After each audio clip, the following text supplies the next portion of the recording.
Okay, so I think this is a big case. I think it's fair to have discussions about adequacy of funding. 2021 was the most state funding per student Wisconsin has ever seen, and then the 22 in just numbers, not percentages of the budget. Correct. Yeah. Of numbers, right, per pupil funding. And the issue is, from a policy standpoint, we have declining enrollment.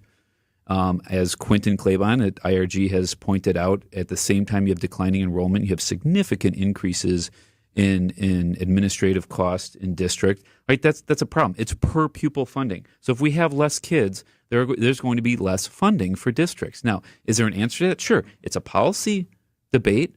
It's not a legal debate. I think what we're seeing right now, very sadly, again, going back to our earlier segment, this is not a political branch, but we have a lot of Wisconsinites, apparently 85% of Wisconsinites, who view the judiciary as a political branch. It's not. We have a political question. Groups may be looking for a political solution. And instead of going to the legislature, they're going to the courts. Elections have consequences. Actually, on the merits of the case, it doesn't make, frankly, any sense. As you pointed out, right, this was resolved in 2000. Really what I think is happening here is, and there's a school funding component.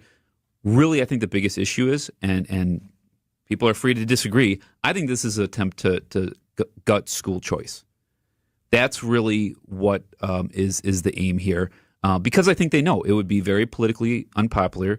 You have thousands of kids from, by definition, low-income homes who have chosen to go to places like St. Anthony's or St. Marcus or other schools across the state and are receiving a great education. And, people like Senator Larson don't like that.